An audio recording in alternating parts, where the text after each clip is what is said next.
Good morning, Fort McMurray, Wood Buffalo, and the rest of the world. You've tuned in to the Mac City Morning Show. I am your host, Elliot Pierre, and we're going to start this episode off the same way we start every episode off, with a moment of gratitude. I know that you could be doing a million other things with your time, and the fact that you spend it with us truly does mean the world to me, so thank you. On that note, Tanner, hit him with the intro.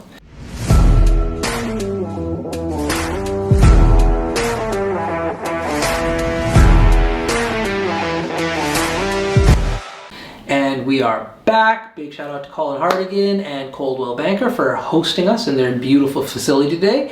As you know, I do not introduce my guests because they can do a better job of that than myself. So can you please tell everybody at home who you are and what you're about? I'm Lisa Hartigan, realtor with Coldwell Banker Fort McMurray. I've been a realtor in Fort McMurray now for 22 years. So I've seen the highs and lows of Fort McMurray market. Got to meet many wonderful people here, and I've raised my twin daughters and now have a granddaughter here in Fort McMurray. Who is literally gorgeous. Thank you. Like, the eyes on your granddaughter are unbelievable. You post pictures every once in a while and I'm just like, this doesn't even make sense. Yeah, she's the joy of my life, that one. So let's talk about that. What's that like in your life? Well, what's interesting, people always go, you have a granddaughter? As soon as it doesn't make any sense. But it's so joyful having her in my life. Like, she's just such a happy child. And she's 2.5 now, and just watching her grow and just the things she says, and every time she sees me, she calls me Nanny, so she gets excited. My daughter says when she drives on my street, she instantly yells Nanny, because she gets to come over and see me. But I'm always excited. But her personalities, she's definitely part of the Hartigan family. Yeah? You think so? You can see it already? Oh, totally. Oh, that's awesome. Yeah. Now, as a grandparent, are you nicer as a grandparent than you were as a mother? Absolutely. Yeah, why is that? I gotta ask that question because, like, my parents, especially my father, was so insanely strict as, like, my dad. Yeah. And all of a sudden Keegan was born, and he's the biggest softie, and there's been times in, like, Keegan's life where I've been disciplining him. Yeah. I am not a disciplinarian. And my dad would be like, why are you being so harsh? And I just look at him like, are you kidding me right now? Like, do you not remember what you were like? What is it between those relationships that softens you guys up? I think it's just because you don't have the role of the parent anymore of raising a child. You're supposed to be the fun one. Right. So even when my daughter disciplines her and I'm like, oh, be nice to her. Yeah, that's exactly it. It's, and it's just, your role is just to be the grandparent, the fun person to come visit, not the person that sets the rules. Right. So what do you like to do to spoil your granddaughter? Oh boy, well, I give her chocolate. That usually makes her happy. Okay. Interesting enough, when she comes over every time, she likes to still have a bath in my sink. I've always been bathing her in the sink since she was a baby, and even now at 2.5, she's like, sink, and she wants to get in and have a bath. So nice. And then I let her throw water everywhere and make a mess. No, I can tell, love being a grandmother, love getting in, because, like, I see the pictures and I see how, like, your smile, like, when you talk about her, so you're having a good time with it. That's I love it. Absolutely love it. Now, as far as real estate in Fort McMurray, you've been on the show before, so some of these questions people might have heard prior to, but I don't mind asking again. Yeah. Why are you still so passionate about selling homes in this community? Living through the ups and downs in the market, my passion really goes back to the lows of the market and really trying to build up the positivity in the real estate market. And I think with my experience that I have the capability of talking about the highs, the lows again, and what we need to do to get through the lows. Last year I sold 139 homes, and in saying that, even though when the market was in a downturn, and it's just powering through and giving the positivity and making sellers and buyers feel comfortable in both those sides of real estate. 139 homes? What? Is that, like, I'm looking at your team, is that a legitimate stat? Yes. That's unbelievable. Congratulations. Thank you.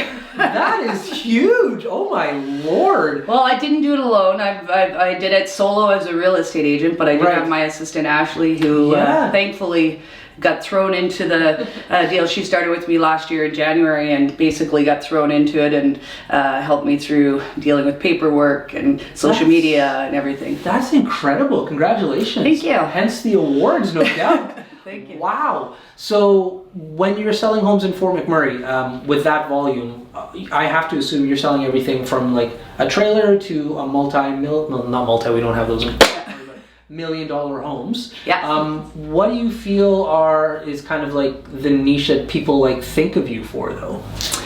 You know, people do tend to think that I just strictly sell high-end homes, but that's not true. Right. I do list everything from a condo under $100,000. You know, recently my daughter and I just sold one together for $45,000, all the way up to $1 million+ homes. So my niche in the market. Yes, sometimes people think that it's just executive homes, but that's not the case. I sell everything. Yeah. So, you know, I always am joyful when I'm selling a home on the low side, because typically they're ending up, they're upgrading and they're going to buy a home. So I get to be on both sides of that deal. So, you know, I do deal with a lot of retirees. I have a, you know, a well-known name in the community. So, you know, a lot of baby boomers now are leaving Fort McMurray and retiring. So I get the opportunity to deal with the people leaving Fort McMurray, which are typically very sad to leave, but excited to start retirement. Have you found, because growing up here, I find people leave, but then they end up coming back when they retire.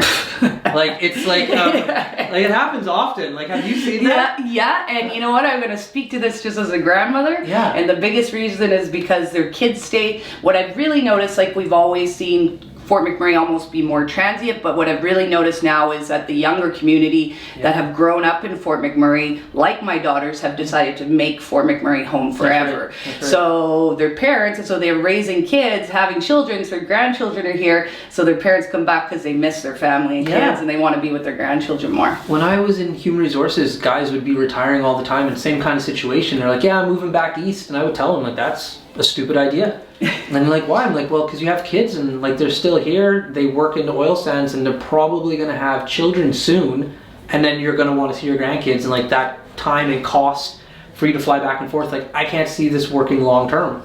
And they would do it, and then I would see them like back again, and like, yeah, I'm back. And I'm just like, It's just funny. I recently was showing some condos to a guy who's he doesn't live here, but his brothers live here, and his 85-year-old mother wants to move back to Fort McMurray because she wants to be closer to the family. So, you know, Fort McMurray is a great community. I mean, I'm a strong advocate for it. Recently I had people moving, because we're seeing people move from Ontario and BC, flocking to Alberta. It's cheaper to live here. You know, realistically, Fort McMurray is one of the cheaper places to live in Canada with the highest income. So we're seeing people come. I recently had a family from Ontario. You know, I had a conversation with her on the phone, you know, talking about the community. You know, she had heard bad things about it. And I was like, what you've heard isn't true. And the people that you're speaking to haven't been in Fort McMurray, I bet. That's right. And that was factual. They came to Fort McMurray, fell absolutely in love, and they're so excited to be here now. Yeah. So, total change of topic. You have a city in America that you like to go visit. It's Chicago.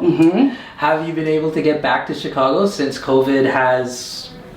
I haven't disappeared, but you know, regulations have changed. I absolutely love Chicago. What a great city downtown, but my favorite part is going to watch the Cubs play. That's right. I typically try to go when they are playing the Jays, because the majority of people in the stands are Canadians, but Wrigley Field is amazing and Wrigleyville is amazing. But I haven't been back for 3 years. I am looking to go this year again for my birthday. I typically try to go on my birthday, and they are playing this year the Boston Red Sox on my birthday. So so I will be going. Question, there's no way, like, do you wear a Blue Jays hat when you go? No. I switch, so usually I go I go to all 3 games, so I'll switch it up. One day Cubs, one day Blue Jays. How is that received? Pretty good. Well, I mean, if you ever go there, and the Cubs fans are amazing, and that's what creates the entire experience there. You know, they have a song and a chant they sing, and you know, so I joined with them, and then I joined with the Blue Jays, but it's always a great time.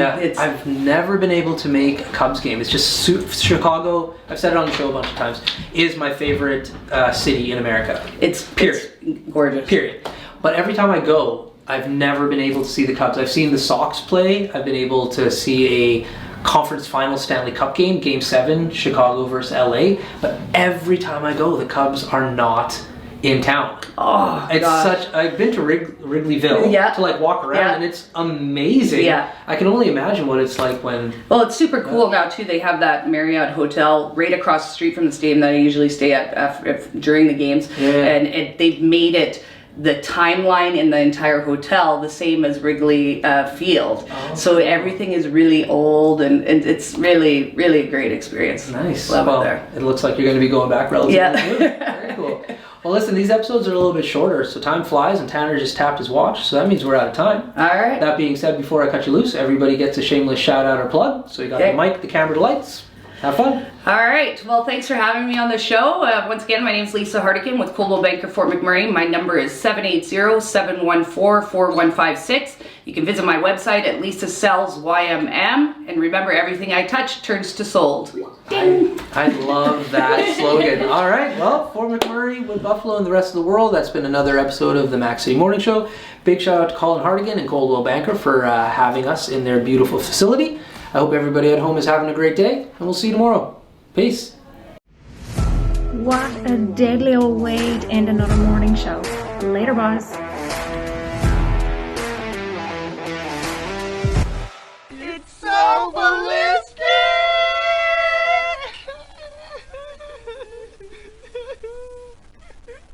Talk about quenching your ugly thirst.